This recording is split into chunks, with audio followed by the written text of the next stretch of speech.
രാവിലെ ഉണ്ടല്ലോ ചെറുപയർ ഇതുപോലെ നമ്മുടെ വീട്ടിലുണ്ടെങ്കിലോ ഇങ്ങനെ ഒന്ന് കറി ഉണ്ടാക്കി നോക്കിക്കേ. നമുക്ക് രാവിലെ പുട്ടിനോ അപ്പത്തിനോ ചപ്പാത്തിക്കൊക്കെ കൂട്ടി കഴിക്കാനായിട്ട് നല്ല ടേസ്റ്റി ആയിട്ടുള്ളൊരു കറിയാണ് കേട്ടോ. എല്ലാവരും ഉണ്ടാക്കി നോക്കാം കേട്ടോ. അപ്പോൾ അതിനായിട്ട് നമുക്ക് കുക്കറിൽ ഉണ്ടാക്കുവാണെങ്കിൽ 10 മിനിറ്റ് കൊണ്ട് കറി റെഡിയാവും. അപ്പോൾ ഞാനിപ്പോൾ കുറച്ച് വെളിച്ചെണ്ണയിലേക്ക് ഉണ്ടല്ലോ ഒന്ന് കറിവേപ്പില ഒന്ന് പൊട്ടിച്ചിട്ട് അതിലേക്ക് വെളുത്തുള്ളിയും ചെറിയൊരു കഷ്ണം ഇഞ്ചി ഇട്ടിട്ടുണ്ട് കേട്ടോ. സവാളയും കൂടെ കൂടിയിട്ട് ഒന്ന് വഴറ്റിയിട്ടുണ്ടല്ലോ. ഇതിലേക്ക് ഞാനിപ്പോൾ ഒരു സ്പൂണോളം മല്ലിപ്പൊടി ഇട്ടിട്ടുണ്ട് കേട്ടോ. നല്ല ടേസ്റ്റ് ആയിരിക്കും. മല്ലിപ്പൊടി ഒന്ന് ഇട്ട് കൊടുത്ത് നോക്കിക്കോ. കറിക്ക് നല്ല കൊഴുപ്പും കിട്ടും, അടിപൊളി ടേസ്റ്റും ആയിരിക്കും. അപ്പോൾ അതായത് ഇതുപോലെ ഒരു സ്പൂൺ മല്ലിപ്പൊടിയും എരിവിന് പാകത്തിനുള്ളതിൻ്റെ മുളക് പൊടി ഇട്ട് കൊടുത്തേക്കുന്നത്.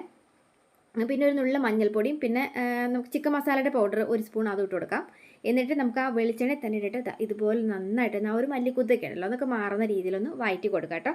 ഇനി ഉണ്ടല്ലോ ഇതിലേക്ക് നല്ല പഴുത്ത തക്കാളി ഉണ്ടെങ്കിൽ അതും കൂടി ഇതുപോലെ ഇട്ട് കൊടുത്തു കേട്ടോ.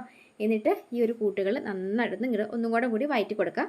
ഇത് വയന്ന് വന്നു കഴിയുമ്പോൾ നമുക്ക് ഇതിനകത്തേക്ക് നമ്മളവിടെ കഴുകി വരച്ചേക്കുന്ന ചെറുപയറുണ്ടല്ലോ അതങ്ങോട്ട് കൊട്ടാട്ടോ. ഞാനിപ്പോൾ അതായത് ഒരു തലേന്ന് ഒന്ന് കുതിർത്ത് വെച്ചേക്കുന്ന ചെറുപയറായിരുന്നു കേട്ടോ. അപ്പോൾ രാവിലെ തന്നെ നമ്മളിങ്ങനെ ഉണ്ടാക്കുവാണെങ്കിൽ കുട്ടികൾക്ക് വേണ്ടി ചോറിന് കൊടുത്തു വിടാനൊക്കെ ആയിട്ട് എളുപ്പമുണ്ടാവും. ചെറിയ മീൻ പൊരിച്ചതോ ഒക്കെ ഉണ്ടെങ്കിൽ നമുക്ക് ഇത് ചോറിന് എടുക്കുകയും ചെയ്യാം. അപ്പോൾ ഇതുപോലെ കുറച്ച് വെള്ളം എടുത്ത് ഒഴിച്ചതിന് ശേഷം നന്നായിട്ട് കൂട്ടികൾക്ക് മിക്സ് ചെയ്ത് കൊടുക്കാം കേട്ടോ. എന്നിട്ട് നമുക്ക് ഇതിനകത്തേക്ക് ഉണ്ടല്ലോ ഒരു നുള്ളി ഉപ്പിട്ട് കൊടുക്കാം കേട്ടോ. ഉപ്പും കൂടെ ഇട്ട് കൊടുത്തിട്ട് നമുക്ക് ഇതിനകത്തേക്ക് ആവശ്യത്തിന് വെള്ളം ചേർത്ത് കൊടുക്കുന്നുണ്ട്. അപ്പോൾ ഞാൻ ഒരുപാട് വെള്ളം കോരി ഒഴിച്ചിട്ടുള്ള ഏകദേശം 2 ഗ്ലാസ്സോളം വരുന്ന വെള്ളം കേട്ടോ ഇട്ടിട്ടുള്ളൂ. എന്നിട്ട് നമുക്ക് ഈ ചെറുപയർ വേവുന്നതിൻ്റെ ഒരു വിസിലുണ്ടല്ലോ ഞാനിപ്പോൾ ഏകദേശം ഒരു 3 വിസിൽ അടുപ്പിച്ചിട്ടുള്ളൂ.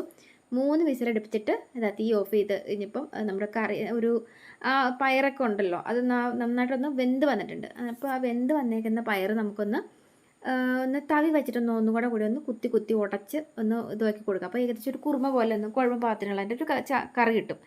എന്നിട്ട് നമുക്കതാ ഇതുപോലെ അങ്ങ് താളിച്ചെടുത്താൽ മതി കേട്ടോ. കറിക്ക് നല്ല രുചിയായിരിക്കും, നല്ല മണമായിരിക്കും കേട്ടോ. അപ്പോൾ താളിക്കാനായിട്ട് ഞാനിപ്പോൾ ഒന്ന് കടുക് പൊട്ടിച്ചിട്ടുണ്ട്. ഈ കടുക് പൊട്ടിച്ചതിലേക്കുണ്ടല്ലോ ചുവന്നുള്ളി ഉണ്ടല്ലോ, ചുവന്നുള്ളി ഒരു 3-4 ചുവന്നുള്ളി ചെറുതായിട്ടൊന്ന് ഇതുപോലെ അതിടുക. അരിഞ്ഞിട്ടതിന് ശേഷം കറിവേപ്പില ഇട്ട് കൊടുക്കാം. പിന്നെ ഇതിനകത്തേക്ക് നമുക്ക് വറ്റൽമുളക് ഇട്ട് കൊടുക്കാം കേട്ടോ. വറ്റൽമുളക് ഉണ്ടെങ്കിൽ 2-3 വറ്റൽമുളക് കൈ കൊണ്ടൊന്ന് തിരുമ്മി പൊടിച്ച് അതും കൂടെ ഇട്ട് കൊടുത്തിട്ട് നമ്മൾ ഈ ഒരു എണ്ണയൊക്കെ ഇടുന്ന ഒന്ന് മൂത്ത് വന്ന് കഴിഞ്ഞ് കഴിയുമ്പോഴല്ലോ അതിലേക്ക് നമുക്ക് ഇത്തിരി മസാലപ്പൊടി ചിക്കൻ മസാലയുടെ പൗഡർ ഉണ്ടെങ്കിൽ അതിട്ട് കൊടുത്തോ. അതല്ലെങ്കിൽ ഗ്രാമ്പു ഏലക്ക പട്ട പൊടിച്ചതിൻ്റെ പൊടി വീട്ടിലിരിപ്പുണ്ടെങ്കിൽ അതിട്ട് കൊടുത്താലും മതി കേട്ടോ. അതിട്ട് കൊടുത്തിട്ട് നമുക്കത് ഈ ഒരു കറിയിലേക്ക് അങ്ങോട്ട് താളിച്ച് കൊടുത്ത് ഒഴിച്ചോട്ടോ. വളരെ ടേസ്റ്റി ആയിട്ടുള്ള നല്ല രുചി മണമുള്ള അടിപൊളി കറിയാണ്. നല്ല രാവിലെ തന്നെ നല്ല ചൂട് പുട്ടിൻ്റെ ഒക്കെ ഒപ്പം ഒഴിച്ചു കൂട്ടാനായിട്ട് നല്ലതാണ്. അത് മാത്രമല്ല നല്ല വെള്ളയപ്പത്തിൻ്റെ ഒക്കെ ഒപ്പം അതല്ല നല്ല ഇനിയിപ്പോൾ നമുക്ക് ഇടിയപ്പത്തിൻ്റെ ഒക്കെ ഒപ്പം അടിപൊളിയാണ് കേട്ടോ. അപ്പോൾ ഇടിയപ്പത്തിൻ്റെ ഒക്കെ ഒപ്പം സൂപ്പർ കറിയാണ്. അപ്പം നിങ്ങൾക്ക് ഉണ്ടാക്കി നോക്കാം. എളുപ്പത്തിൽ 10 മിനിറ്റിനുള്ളിൽ നമുക്ക് ഉണ്ടാക്കിയെടുക്കുകയും ചെയ്യാം. നമുക്ക് രാവിലെ തന്നെ ഇതിങ്ങനെ ഉണ്ടാക്കുവാണെങ്കിൽ ചെറിയൊരു ഇഷ്ടം മീൻ പൊരിച്ചതിൻ്റെ ഒക്കെ കൊടുത്ത് വേണമെങ്കിൽ നമുക്ക് കുട്ടികൾക്ക് സ്കൂളിൽ ചോറിന് കൊടുത്തു വിടാനൊക്കെയായിട്ടും എളുപ്പമാണ്. അപ്പോൾ ഉണ്ടാക്കി നോക്കിയിട്ട് കഴിച്ചിട്ട് വന്നിട്ട് എങ്ങനെയാണെന്ന് ഒന്ന് പറയേ.